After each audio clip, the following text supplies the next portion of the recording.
राधे राधे। श्री हरिदास श्री कुंज बिहारी। कैसे हैं आप सभी लोग? आई होप कान्हा जी की कृपा से आप सभी लोग अच्छे होंगे और स्वस्थ होंगे। अघन मास महात्म्यम मार्गशीर्ष मास कथा अध्याय 23। उत्तम ब्राह्मण और गायत्री मंत्र की महिमा। भीष्म जी ने पूछा, हे विप्रवर, मनुष्यों की देवदत्त और सुख, राज्य, धन, यश, विजय, भोग, आरोग्य, आयु, विद्या, लक्ष्मी, पुत्र, बंधु वर्ग और सब प्रकार के मांगलिक प्राप्ति कैसे हो सकती है? आप मुझे ये बताने की कृपा कीजिए। पुलस्त्य जी ने कहा, राजन, इस पृथ्वी पर ब्राह्मण सदा ही विद्या आदि गुणों से युक्त और श्री संपन्न होता है। तीनों लोकों और प्रत्येक युग में ब्राह्मण देवता नित्य पवित्र माने गए हैं। ब्राह्मण देवताओं का भी देवता है। संसार में उसका सम्मान कोई दूसरा नहीं है। वो साक्षात धर्म की मूर्ति है। इस स्थान पर, इस पृथ्वी पर सबको मोक्ष प्रदान करने वाला ब्राह्मण सब लोगों के गुरु, पूज्य, तीर्थ स्वरूप मनुष्य हैं। ब्रह्मा जी ने उसे सब देवताओं का आश्रय बनाया है। पूर्व काल में नारद जी ने इस विषय को ब्रह्मा जी से इस प्रकार पूछा था कि ब्राह्मण किसकी पूजा करने से भगवान लक्ष्मीपति जी प्रसन्न होते हैं? ब्रह्मा जी बोले, जिस पर ब्राह्मण प्रसन्न होते हैं उस भगवान पर भगवान श्री हरि नारायण स्वयं प्रसन्न हो जाते हैं। अतः ब्राह्मण की सेवा करने वाला मनुष्य पर ब्रह्म परमात्मा को भी प्राप्त हो जाता है। ब्राह्मण के शरीर में सदा ही श्री विष्णु जी का निवास है, जो दान, मान, सेवा आदि के द्वारा प्रतिदिन ब्राह्मणों की पूजा करता है। उसके द्वारा मानो शास्त्रीय विधि के अनुसार उत्तम दक्षिणा से युक्त 100 यज्ञों का अनुष्ठान हो जाता है।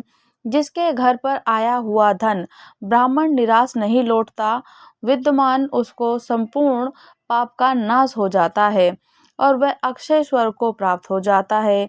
पवित्र देश काल में सुपात्र ब्राह्मणों को जो धन दान दिया जाता है उसे अक्षय जानना चाहिए, और जो जन्म जन्मांतरों को फल देता रहता है। ब्राह्मणों की पूजा करने वाला मनुष्य कभी दरिद्र, दुखी और रोगी नहीं होगा। जिस घर आंगन में ब्राह्मणों की चरण धूलि पवित्र और शुद्ध होती है तो वह पुण्य क्षेत्र के समान होता है। उन्हें यज्ञ कर्म के लिए श्रेष्ठ माना गया है। भीष्म, पूर्व काल में ब्रह्मा जी के मुख से पहले ब्राह्मण का प्रादुर्भाव हुआ, फिर उसी मुख से जगत की सृष्टि करने पर पालन के हेतु भाव वेद को प्रकट हुए। अतः विधाता ने समस्त लोकों की पूजा ग्रहण करने के लिए, समस्त यज्ञों का अनुष्ठान करने के लिए ब्राह्मण के ही मुख से वेदों की समर्पित किया है। वेदों को समर्पित कर दिया ब्राह्मणों को। पितृयज्ञ, श्राद्ध, तर्पण, विवाह, अग्निहोत्र, शांति कर्म और सब प्रकार के मांगलिक कार्य में ब्राह्मण सदा उत्तम माने गए हैं। ब्राह्मण के ही मुख से देवता हव्य का भी पितृ कव्य का उपभोग करते हैं। ब्राह्मणों के बिना दान, होम और बलि सब निष्फल होते हैं। जहाँ ब्राह्मणों को भोजन नहीं दिया जाता वहाँ असुर, प्रेत, दैत्य और राक्षस भोजन करते हैं। दान, होम आदि में ब्राह्मणों को बुलाकर उन्हीं से सब कर्म कराना चाहिए। उत्तम देश काल में और उत्तम पात्र को दिया जाने वाला दान लाख गुना बढ़ जाता है और अधिक फलदायक होता है। ब्राह्मणों को देखकर श्रद्धा पूर्वक उसको प्रणाम करना चाहिए। उसके आशीर्वाद से मनुष्य की आयु बढ़ती है, वह चिरंजीवी होता है। ब्राह्मण को देखकर उसे प्रणाम न करने से, ब्राह्मण के साथ द्वेष रखने से और उसके प्रति अश्रद्धा रखने से मनुष्य की आयु क्षीण होती है। उनके धन ऐश्वर्य का नाश होता है, परलोक में उनकी दुर्गति होती है। ब्राह्मणों का पूजन करने से आयु, यश, विद्या और धन की वृद्धि होती है। मनुष्य श्रेष्ठ दशा को प्राप्त होता है, इसमें तनिक भी संदेह नहीं है।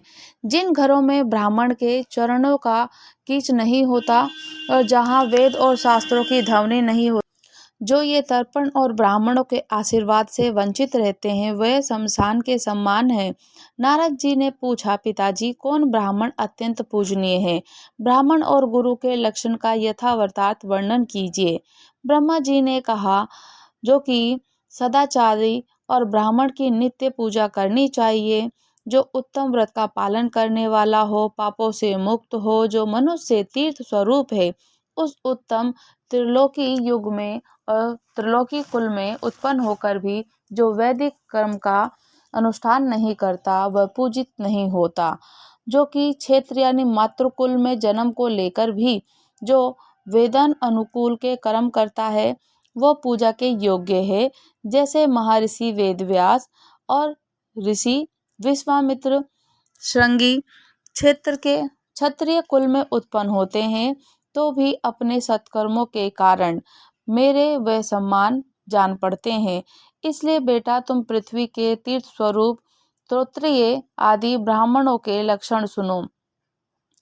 ब्राह्मण के बालक को जन्म से ब्राह्मण समझना चाहिए। संस्कार से उसकी द्विज संख्या होती है। विद्या पढ़ने से वह विप्र नाम धारण करता है। इस प्रकार जन्म, संस्कार और विद्या इन तीनों से युक्त होना त्रयोकी का लक्षण है। त्रयोकी का लक्षण हो जाता है जो विद्या, मंत्र और वेदों से शुद्ध होकर तीर्थ स्नान आदि के कारण वह पवित्र हो गया, वह ब्राह्मण परम पूजनीय माना जाता है। जो सदा भगवान श्री नारायण जी में भक्ति करता है, जिसका अंतकरण शुद्ध है, जिसने अपनी इंद्रियों और क्रोध को जीत लिया है, जो सब लोगों के प्रति सम्मान भाव रखता है, जिसके हृदय में गुरु, देवता, अतिथि के प्रति भक्ति है, जो पिता माता की सेवा में लगा रहता है, जिसका मन पराई स्त्री में कभी नहीं सुख का अनुभव नहीं करता, जो सदा पुराणों की कथा कहता है, धार्मिक उपखानों का प्रसार करता है और उस ब्राह्मण के दर्शन से प्रतिदिन अश्वमेध यज्ञ के फल की प्राप्ति होती है। जो प्रतिदिन स्नान, ब्राह्मणों को भोजन और अनेक प्रकार के व्रतों का अनुष्ठान करने से पवित्र हो गया हो, तो गंगा जी के जल का सेवन करता हो, उसके साथ वार्तालाप करने से ही उत्तम गति की प्राप्ति होती है। जो शत्रु और मित्र दोनों के प्रति दया भाव रखता हो, सब लोगों के साथ समता का बर्ताव रखता हो, दूसरे का धन जंगल में पड़ा हुआ तनिक भी नहीं चुराता, काम और क्रोध आदि द्वेष से मुक्त हो जाता है, जो इंद्रियों के वश में नहीं होता, उसे यजुर्वेद में वर्णित चतुर्मयी शुद्ध और 24 अक्षरों से युक्त त्रिप्रदा गायत्री का प्रतिदिन जप करता है, उसके भेदों को जानना है और वह ब्रह्म पद को प्राप्त होता है। नारद जी ने पूछा, पिताजी गायत्री का क्या लक्षण है और उसके प्रत्येक अक्षर में कौन सा गुण है? उसकी कुछ ही चरण और गोत्र का क्या निर्णय है? इस बात को स्पष्ट रूप से बताइए। ब्रह्मा जी बोले, गायत्री मंत्र का छंद गायत्री और देवता सविता निश्चित किए गए हैं। गायत्री देवी वर्ण, कुशल, मुख, अग्नि और ऋषि विश्वामित्र हैं। ब्रह्मा जी उनके मस्तक स्थानीय हैं। उनकी शिखा रुद्र और हृदय श्री विष्णु हैं। उनका उपनयन कर्म में विनियोग होता है। गायत्री देवी संख्यायन गोत्र में उत्पन्न हुई हैं। तीनों लोक उनके 3 चरण हैं। पृथ्वी उनके उदर में स्थित है। पैर से लेकर मस्तक तक शरीर के 24 स्थानों में गायत्री के 24 अक्षरों का अनायास करके द्विज ब्रह्मा लोक को प्राप्त होता है और प्रत्येक अक्षर के देवता का ज्ञान प्राप्त करने से विष्णु जी का साजुष्य मिलता है। अब मैं गायत्री का दूसरा निश्चित लक्षण बताता हूँ। वह 18 अक्षरों का यजुर मंत्र है। अग्नि शब्द से उसका आरंभ होता है और स्वाहा के हकार पर उसकी समाप्ति होती है। जल में खड़ा होकर इस मंत्र का 100 बार जप करना चाहिए। इससे करोड़ों पातक और उपपातक नष्ट हो जाते हैं। जप करने वाले पुरुष ब्रह्म हत्या आदि पापों से मुक्त होकर मेरे लोक को प्राप्त होते हैं। ये मंत्र इस प्रकार है। कहते हैं कि जो भी मंत्र का गायत्री मंत्र का उच्चारण करता है उसके सब पाप के नष्ट हो जाते हैं। इस प्रकार से विष्णु मंत्र, महेश्वर महामंत्र, देवी मंत्र, सूर्य मंत्र, गणेश मंत्र, अन्य देवताओं के मंत्रों का जप करने से भी मनुष्य पाप रहित होकर उत्तम गति को पाता है। जिस किसी कुल में उत्पन्न हुआ ब्राह्मण भी यदि जप परायण हो तो वह साक्षात ब्रह्म स्वरूप उसका यत्न पूर्वक पूजन करना चाहिए। ऐसे ब्राह्मण को प्रत्येक पर्व पर विधि पूर्वक दान देना चाहिए। इससे दाता को करोड़ों जन्म तक अक्षय पुण्य की प्राप्ति होती है। जो ब्राह्मण स्वाध्याय पारायण होकर स्वयं पढ़ता है, दूसरों को पढ़ाता है, संसार में द्विजों को यहाँ धर्म, सदाचार, श्रुति, स्मृति, पुराण संहिता और धर्म संहिता श्रवण कराता है, वह इस पृथ्वी पर भगवान विष्णु जी के समान है। मनुष्य में और देवताओं को भी पूज्य है और तीर्थ स्वरूप निष्पाप ब्रह्मांड काल तक अक्षय होता है और उसका आदर पूर्वक पूजन करके मनुष्य विष्णु धाम जी को प्राप्त होता है। जो द्विज गायत्री के प्रत्येक अक्षरों का उसके देवता सहित अपने शरीर में न्यास करते हैं, प्रतिदिन प्राणायाम करके उसका जप करते हैं, वे करोड़ों जन्मों के किए हुए संपूर्ण पापों से छुटकारा पा जाता है। इतना ही नहीं, वे ब्रह्म पद को प्राप्त होकर प्रकृति से परे हो जाता है। इसलिए नारद, तुम प्राणायाम सहित गायत्री का जप किया करो। नारद जी ने पूछा, ब्राह्मण, प्राणायाम का क्या स्वरूप है? गायत्री जी के प्रत्येक अक्षर के देवता कौन कौन है और शरीर के किन किन अवयव में उनका न्यास होता है, और इन सभी बातों का क्रमश वर्णन कीजिए। ब्रह्मा जी बोले, प्रत्येक देहधारी के गुदा देश में अपान और हृदय में प्राण होता है, इसलिए गुदा को संकुचित करके पूरक क्रिया के द्वारा अपान वायु का साथ संयुक्त करें। उसके पश्चात वायु को रोका कुंभ करके और उसके बाद रेचक की क्रिया द्वारा वायु को बाहर निकालें। पूरक प्रत्येक क्रिया के साथ 3-3 बार प्राणायाम मंत्र का जाप करें। द्विज को 3 प्राणायाम करके गायत्री का जाप करें और ये करना उचित होता है। इस प्रकार जो जप करता है उसके महापातक की राशि जो भस्म हो जाती है, दूसरे जो पातक भी होते हैं उनके बारे में मंत्रों के उच्चारण से भी नष्ट हो जाते हैं। जितने भी घोर पाप किए हों मंत्र उच्चारण करने से नाश हो जाते हैं। जो प्रत्येक वर्ण के देवताओं का ज्ञान प्राप्त करके अपने शरीर में उनका न्यास करता है, वह ब्रह्म भाव को प्राप्त होता है। उसे मिलने वाले फल का वर्णन नहीं किया जा सकता। प्रत्येक अक्षर के जो जो देवता हैं उनका वर्णन करता हूँ, ध्यान पूर्वक से सुना।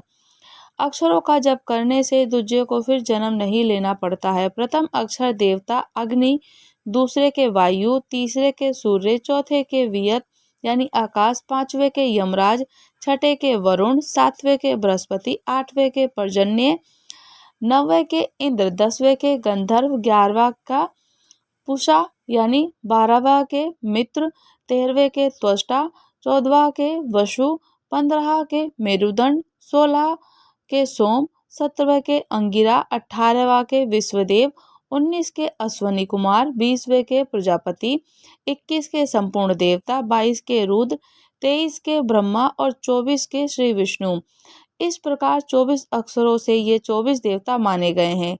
गायत्री मंत्र इन देवताओं का ज्ञान प्राप्त कर लेने पर संपूर्ण वाणी के विषय का बोध हो जाता है। जो इन्हें जानता है वह सब पापों से मुक्त होकर ब्रह्म पद को प्राप्त होता है।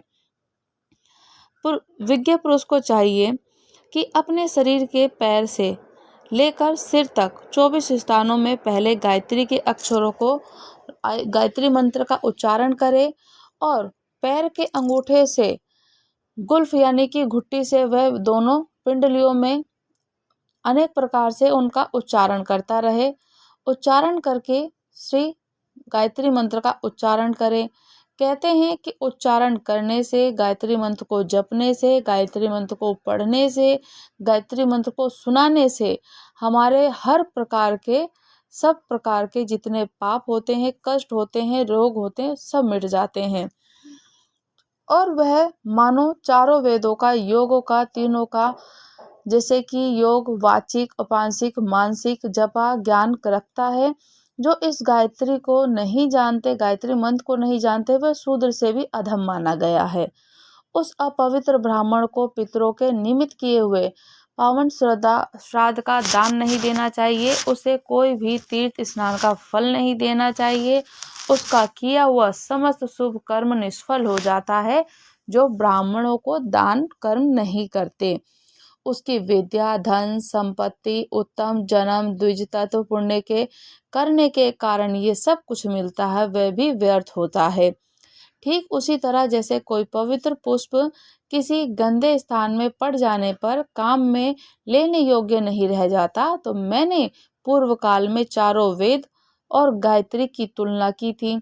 उस समय चारों वेदों की अपेक्षा गायत्री ही गुरुतर सिद्ध हुई, और क्योंकि गायत्री मोक्ष देने वाली होती है, गायत्री मोक्ष देने वाली भी मानी गई है।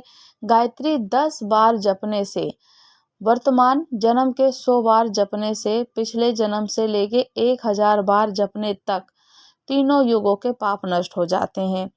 जो सवेरे से शाम को रुद्राक्ष की माला पर गायत्री मंत्र का जाप करता है, वो निसंदेह चारों वेदों का फल प्राप्त करता है। जो द्विज 1 वर्ष तक तीनों समय गायत्री मंत्र का जाप करता है, उसके करोड़ों जन्मों के उपार्जित पाप नष्ट हो जाते हैं। गायत्री मंत्र के उच्चारण से पाप राशि से छुटकारा मिल जाता है, मनुष्य शुद्ध हो जाता है। जो प्रतिदिन गायत्री मंत्र का जाप करता है, उसे स्वर्ग और मोक्ष दोनों को ही प्राप्त होते हैं। जो नित्य प्रति वासुदेव मंत्र का जाप कर श्री हरि नारायण जी के चरणों को प्रणाम करता है, वह मोक्ष का अधिकारी हो जाता है। जिसके मुख में भगवान वासुदेव जी के स्तोत्र का, विष्णु सहस्त्र नाम का पाठ, उनकी उत्तम कथा रहती है या उनकी चर्चा करते हैं, उनकी कथा करते हैं, उनके शरीर में पाप का लेस मात्र भी कोई अंश नहीं रहता। हरि नारायण जी का नाम करना, जप करना, कीर्तन करना, उनके मंत्रों का उच्चारण करना, ये सब करने से सारे पाप नष्ट हो जाते हैं, और वेद शास्त्रों का आवाहन करने से, उनके विचार में संलग्न रहने से गंगा स्नान के सम्मान का फल मिलता है। लोक में धार्मिक ग्रंथों का पाठ करने वाले मनुष्य को करोड़ों यज्ञों का फल मिलता है। नारद, मुझ में ब्राह्मणों को गुणों का पूरा पूरा वर्णन करने की शक्ति नहीं है। ब्राह्मण के सिवा दूसरा कौन देहधारी है जो विश्व स्वरूप हो।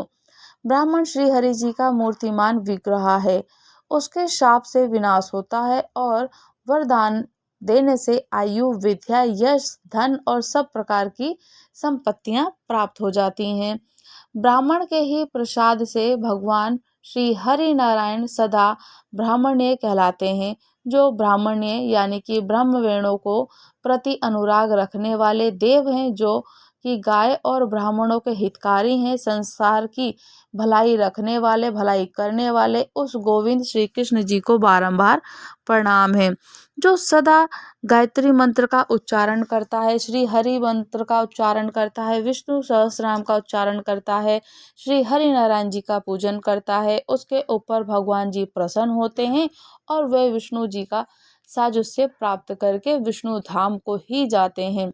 जो इस धर्म स्वरूप पवित्र आख्यान श्रवण करता है, उनके जन्म जन्मांतरों के किए हुए पाप नष्ट हो जाते हैं। जो इसे पढ़ता है, पढ़ाता है या सुनाता है या सुनता है, लोगों को उपदेश करता है, इस संसार में नहीं आना पड़ता उसे दोबारा, उसका कोई जन्म नहीं होता। वह सदैव ठाकुर जी के ही चरणों में वहीं रहता है।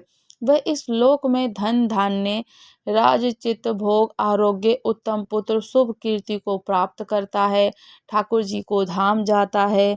हर वक्त जो कि श्री हरि नारायण जी की पूजन अर्चन करता है, उनको प्रणाम करता है, गायत्री मंत्र का उच्चारण करता है। गायत्री मंत्र का उच्चारण अगर पूरे टाइम में सुबह शाम से लेकर रुद्राक्ष की माला पर अगर आपने उच्चारण किया, तो आपको 1000 अश्वमेघ यज्ञ के पुण्य फल की प्राप्ति होती है। कहते हैं कि जो अधम ब्राह्मणों का वर्णन, पतित विप्र की कथा और गरुण जी का चरित्र जानते हैं कि गरुण जी का चरित्र क्या है और अधम ब्राह्मणों का वर्णन क्या है। नारद जी ने कहा कि हे देवेश्वर, आपकी कृपा से मुझे परम पवित्र उत्तम ब्राह्मण का परिचय तो मिल गया है। अब किस तरीके से पवित्र ब्राह्मण होते हैं, उनको तर्पण करने में हम लोग, वो हमें किस प्रकार से सहायक देते हैं, गुरु से बढ़कर होते हैं। अब मुझे ये जानना है कि कर्म से अधम ब्राह्मणों को भी पहचान सकूं, ये भी बता दीजिए कि मैं कर्म से अधम ब्राह्मण जो होते हैं उन्हें पहचान लिए जाएं। ब्रह्मा जी बोले, जो 10 प्रकार के स्नान, संध्या उपासना और तर्पण नहीं करता, जिससे इंद्रिय संयम का अभाव है, वही अधम ब्राह्मण होता है। जो देवताओं की पूजा, व्रत, वेद, विद्या, सत्य, सोच, योग, ज्ञान, अग्निहोत्र का त्यागी है, वही ब्राह्मणों में अधम होते हैं। महर्षियों ने ब्राह्मणों के लिए 5 स्नान बताए हैं, जो कि अगन्य, वारुणा कहते हैं, अगन्य, वारुण, ब्रह्मा, ववाय और दिव्य। संपूर्ण शरीर में भस्म लगाना, आगन्य स्नान करना, जल से जो स्नान किया जाता है उसे वारुण स्नान कहा जाता है। और त्रिचाओं में जो अपने ऊपर अभिषेक किया जाता है वह ब्रह्म स्नान कहलाता है। शरीर पर हवा से उड़कर जो गौ के चरण की धूलि पड़ती है उसे कहते हैं वाहवाय स्नान माना गया है। और धूप में रहते हुए जो आकाश से जल की वर्षा होती है उसे नहाने को दिव्य स्नान माना जाता है। कि उपयुक्त वस्तुओं के द्वारा मंत्र पाठ पूर्वक स्नान करने से तीर्थ स्नान का फल प्राप्त होता है। तुलसी के पत्ते से लगा हुआ जल, शालिग्राम जी की शिला पर नहलाया हुआ जल, गायों के सींग से स्पर्श कराया हुआ जल, ब्राह्मणों का चरणोदय से कराया हुआ जल, मुख्य गुरुजनों के चरणोदय का जल पवित्र से भी पवित्र माना गया है। ऐसे स्मृतियों का कथन है कि इन 5 तरह के जल से मस्तक पर अभिषेक करना 5 प्रकार का स्नान बताया गया है। इस तरह पहले के 5 स्नान के साथ मिलकर ये 10 प्रकार का स्नान हो जाता है। त्याग, तीर्थ स्नान, यज्ञ, व्रत, होम आदि के द्वारा जो फल मिलता है वही फल धीर पुरुष उपयुक्त स्नानों से प्राप्त कर लेता है। जो प्रतिदिन पितरों का तर्पण नहीं करता वह पितृघात होता है, उसे नरक में जाना पड़ता है। संध्या नहीं करने वाले द्विज ब्रह्म हत्यारा है। जो ब्राह्मण मंत्र, व्रत, वेद, विद्या, उत्तम गुण, यज्ञ, दान आदि का त्याग कर देता है वह अधम भी अधम होता है, अधम से भी अधम हो जाता है। मंत्र और संस्कार से हीन, सोच संयम में रहित, बलि विश्व किए बिना ही अन्न भोजन करने वाला दुरात्मा, चोर, मूर्ख, सब प्रकार के धर्मों से शून्य, कुकर्मी और श्राद्ध आदि कर्म ना करने वाले, गुरु सेवा से दूर रहने वाले, मंत्र ज्ञान से वंचित रहने वाले, धार्मिक मर्यादा से भंग करने वाले, ये सभी ब्राह्मण अधम से भी अधम माने जाते हैं। दुष्टों से भी बात नहीं करनी चाहिए, वे सब के सब नरगामी होते हैं। जो ऐसे अधम ब्राह्मण होते हैं उनका आचरण दूषित होता है, वह अपवित्र और अपूज्य होते हैं। जो द्विज तलवार से जीविका चलाते हैं, दास व्रति स्वीकार करते हैं, बैलों को सवारी में जोतते हैं, बढ़ाई के काम करके जीवन निर्वाह करते हैं, ऋण देकर ब्याज लेते हैं, बालिका और वैश्याओं के साथ व्यभिचारी करते हैं, चंडालों के आश्रय में रहते हैं, दूसरों के उपकारों को नहीं जानते और ना मानते, गुरु की हत्या करते हैं, वह सब अधम माने गए हैं। इनके सिवा दूसरे से भी आचारहीन, पाखंडी, धर्म की निंदा रखने वाले और निंदा करने वाले, देवताओं पर दोष रोपण करने वाले भी ये द्विज ब्रह्मद्रोही और ये अधम होते हैं। ब्राह्मण कभी वध नहीं करना चाहिए, ब्राह्मणों का कभी वध नहीं करना चाहिए। उसको मारने से मनुष्य को ब्रह्म हत्या का पाप लगता है। कोई भी व्यक्ति ब्राह्मण की हत्या करता है उसे ब्रह्म हत्या का पाप लगता ही लगता है। ब्रह्मा जी ने कहा, जो सारे पाप करने के पश्चात भी इंद्रियों को वश में कर लेता है वह उस पाप से छुटकारा पा जाता है, ब्राह्मण तत्व प्राप्त करने के योग्य बन जाता है। इस विषय में एक प्राचीन कथा है जो बड़ी सुंदर और विचित्र है। पूर्व काल में किसी ब्राह्मण का एक नौजवान पुत्र था। उसने जवानी की उमंग में मोह के वशीभूत होकर एक बार चंडाल के साथ समागम किया और चंडाल के गर्भ से उसने अनेकों पुत्र और कन्याएं उत्पन्न करी। अपना कुटुंब छोड़कर वह चिरकाल तक उसी के घर में रहा, किंतु घृणा के कारण ना तो वह दूसरा कोई अभ्यक्ष पदार्थ खाता और ना ही कभी शराब पीता। चंडाली उसे सदा ही वहाँ कहा करती थी कि ये सब चीजें खाओ और शराब पियो, किंतु वह उसे ही उत्तर देता कि तुझे ऐसी गंदगी की बात नहीं करनी चाहिए, शराब का तो नाम सुनने मात्र से मुझे उकाई आती है।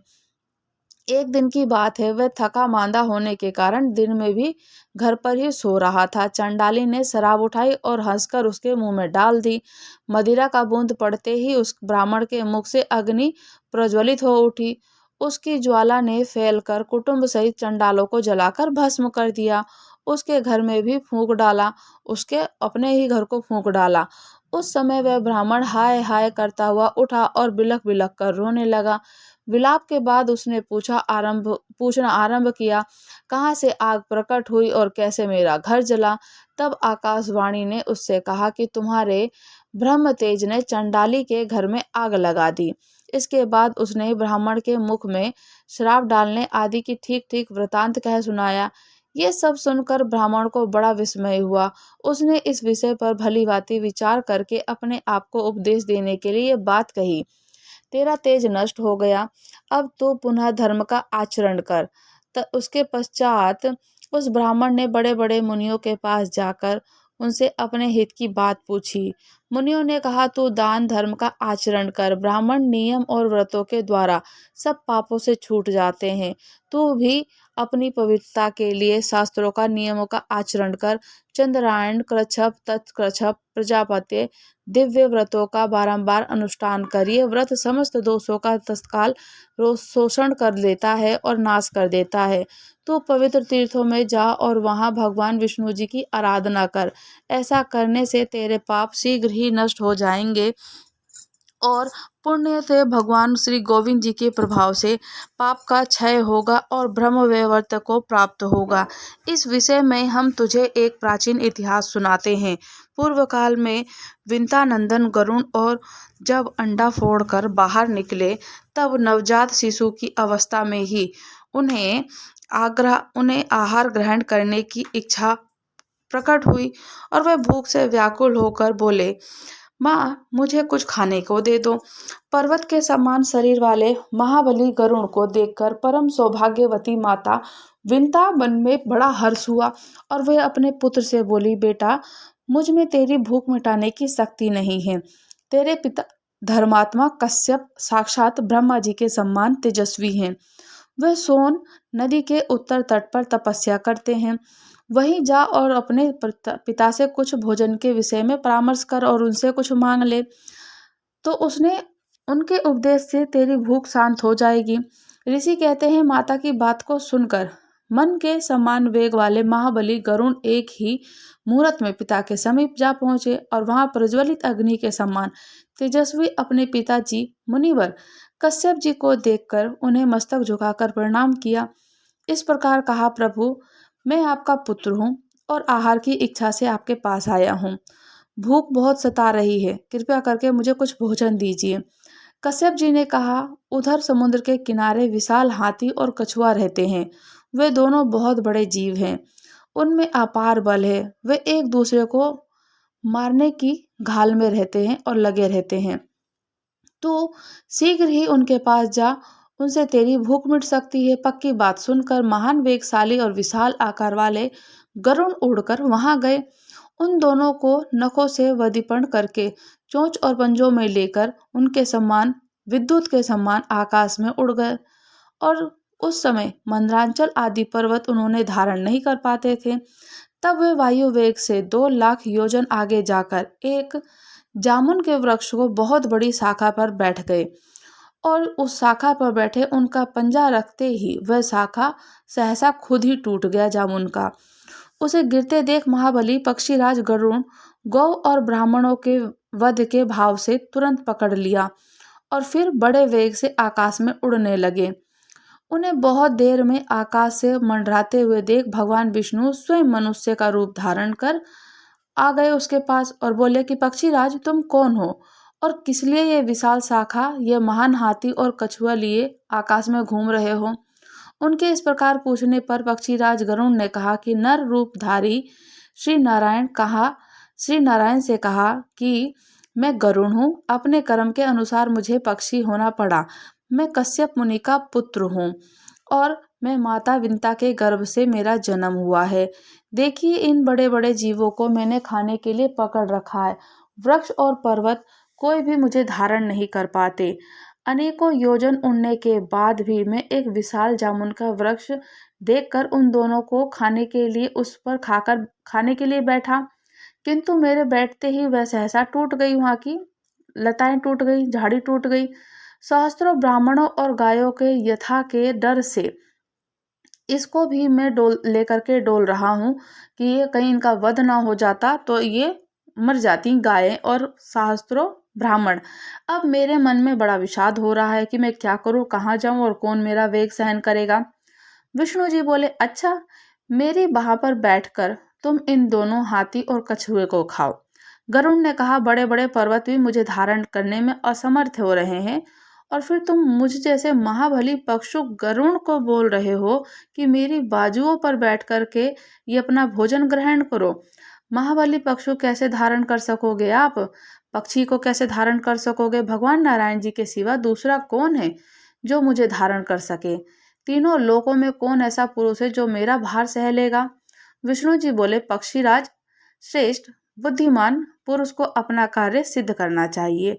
इस समय तुम अपना काम करो, काम हो जाए तो ये निश्चय मुझे जान लोगे। जब तुम्हारा काम हो जाएगा तो मुझे तुम जान लोगे। गरुड़ ने उन्हें महान शक्ति संपन्न देख मन ही मन कुछ विचार किया एवं अस्तु कहकर उनकी विशाल भुजाओं पर बैठ गए। गरुड़ के वेग पर बैठने पर उनकी भुजाएं कांपी नहीं।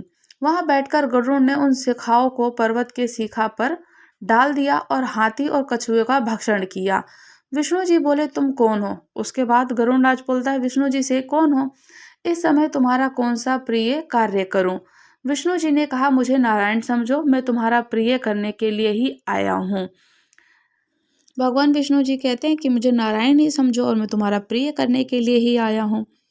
ये कहकर भगवान ने उन्हें विश्वास दिलाने के लिए अपना रूप दिखा दिया। मेघ के समान श्याम श्री हरि विग्रह पीताम्बर शोभा पा रहे थे। चार भुजाओं के कारण उनकी झांकी बड़ी मनोरम जान पड़ रही थी। हाथों में शंख, चक्र, गदा और पद्म धारण किए हुए श्री हरि जी का दर्शन करके गरुड़राज पक्षीराज ने उन्हें प्रणाम किया। कहा कि बताइए, मैं आपका कौन सा प्रिय कार्य करूं? विष्णु जी बोले, तुम बड़े सूरवीर हो, हर समय मेरा वाहन बने रहो। ये सुनकर पक्षियों में श्रेष्ठ गरुड़ ने भगवान से कहा कि हे देवराज, हे देवेश्वर, आपका दर्शन करके मैं धन्य हुआ, मेरा जन्म सफल हो गया। प्रभु, मैं पिता माता से आज्ञा लेकर आपके पास आऊंगा। तब भगवान प्रसन्न होकर कहे कि पक्षीराज, तुम अजर अमर बने रहो, किसी भी प्राणी से तुम्हारा वध ना हो, तुम्हारा कर्म और तेज मेरे सम्मान हो, सर्वत्र तुम्हारी गति हो, निश्चय ही तुम्हें सब प्रकार के सुख प्राप्त हो, तुम्हारे मन में जो इच्छा हो सब पूर्ण हो जाए, तुम्हें अपनी रुचि के अनुकूल आहार बिना किसी कष्ट के प्राप्त होता रहेगा, तुम शीघ्र ही अपनी माता को कष्ट से मुक्त करोगे। ऐसा कहकर भगवान विष्णु तत्काल अंतर्ध्यान हो गए। गरुड़ ने भी अपने पिता के पास जाकर सारा वृतांत कह सुनाया। गरुड़ का वृतांत सुनकर उनके पिता महर्षि कश्यप जी ने मन ही मन बहुत प्रसन्न हुए। अपने पुत्र से इस प्रकार बोले कि मैं धन्य हूँ, तुम्हारी कल्याणमयी माता भी धन्य है। माता की कोख में ये कुल जिसमें तुम्हारे जैसा पुत्र उत्पन्न हुआ, सभी धन्य हैं। जिसके कुल में वैष्णव पुत्र उत्पन्न होता है वह धन्य। वैष्णव पुत्र पुरुषों का श्रेष्ठ अपने कुल का उद्धार करके श्री विष्णु जी का साजुष्य प्राप्त करता है।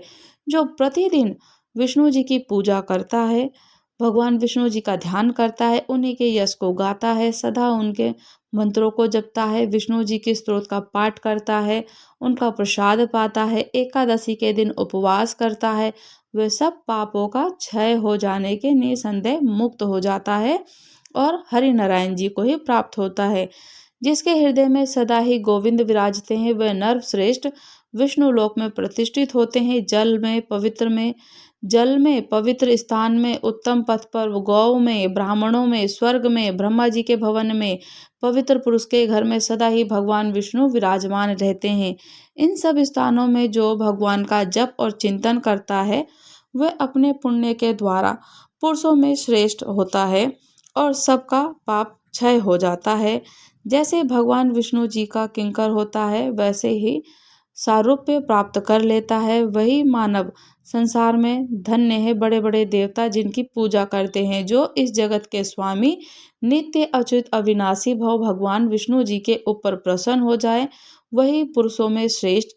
अनेक प्रकार की तपस्या, भौतिक के धर्म यज्ञों का अनुष्ठान करके देवता लोग भगवान विष्णु जी को नहीं पाते, किंतु तुमने उन्हें प्राप्त कर लिया। तुम्हारी माता शोथ के द्वारा घोर संकट में डाली गई, उसे छुड़ाओ। माता के दुख का पीत्कार करके देवेश्वर भगवान विष्णु जी के पास जाना। इस प्रकार विष्णु जी से महान वरदान पा और पिता की आज्ञा लेकर गरुड़ अपनी माता विंता के पास पहुंचे। उन्हें खुशी हर्ष पूर्वक प्रणाम करके खड़े होकर उनसे पूछा कि माँ बताओ, मैं तुम्हारा कौन सा प्रिय कार्य करूं, कार्य करके मैं अपने भगवान विष्णु जी के पास जाऊंगा। ये सुनकर सती विंता ने गरुड़ से कहा, बेटा मुझ पर महान दुख आ पड़ा है, तुम उसका निवारण करो। बहन मेरी है कद्रू, मेरी सौत है। पूर्व काल में उसने मुझे एक बात में अन्याय पूर्वक हराकर दासी बना लिया। अब मैं उसकी दासी हो चुकी हूँ। तुम्हारे सिवा कौन मुझे दुख से छुटकारा दिलाएगा। कुलनंदन, जिस समय मैं उसे मुंह मांगी वस्तु दे दूं, उसी समय दास भाव से मुक्त हो सकती हूँ। गरुड़ ने कहा, शीघ्र ही उसके पास जाकर पूछो कि वो क्या चाहती है, तो मैं तुम्हारे कष्ट का निवारण करूंगा। तब विंता कद्रू से कहा कि कल्याणी, तुम अपनी अवशिष्ट वस्तु बताओ, जिसे देखकर और मैं कष्ट से छुटकारा पा सकती हूँ। यह सुनकर उस दुष्टा ने कहा, कद्रू ने, मुझे अमृत ला दो। उसकी बात सुनकर विंता धीरे धीरे लौटी और बेटे से दुखी होकर बोली कि वो तो अमृत मांग रही है, तुम क्या करोगे। गरुड़ ने कहा, मैं उस माँ, तुम उदास ना हो, मैं अमृत ले आऊंगा। ये कहकर मन को समान वेग से पक्षीराज गरुड़ सागर से जल ले आकाश से चले और उनके पंखों की हवा से बहुत सी धूल भी उनके साथ उड़ती चली गई। वे धूल राशि उनका साथ ना छोड़े और गंतव्य स्थान पर पहुंचकर गरुड़ ने अपनी चोंच में रखे हुए जल से वहां के अग्निमय परकोटे को बुझा दिया और अमृत की रक्षा के लिए जो देवता नियुक्त थे, उनकी आंखों में पूर्वोत्तर धूल भर गई और जिससे गरुड़ जी को देख नहीं पाए। बलवान गरुड़ ने राक्षसों को मार गिराया और अमृत लेकर वहां से चल दिए। पक्षी को अमृत लेकर आते देख ऐरावत चढ़े हुए इंद्र ने कहा, पक्षी का रूप धारण करने वाले तुम कौन हो, जो बलपूर्वक अमृत को ले जा रहे हो। संपूर्ण देवताओं का अप्रिय करके यहाँ से जीवित कैसे जा सकते हो। गरुड़ ने कहा, देवराज, मैं तुम्हारा अमृत लिए जाता हूँ, तुम अपना पराक्रम दिखाओ।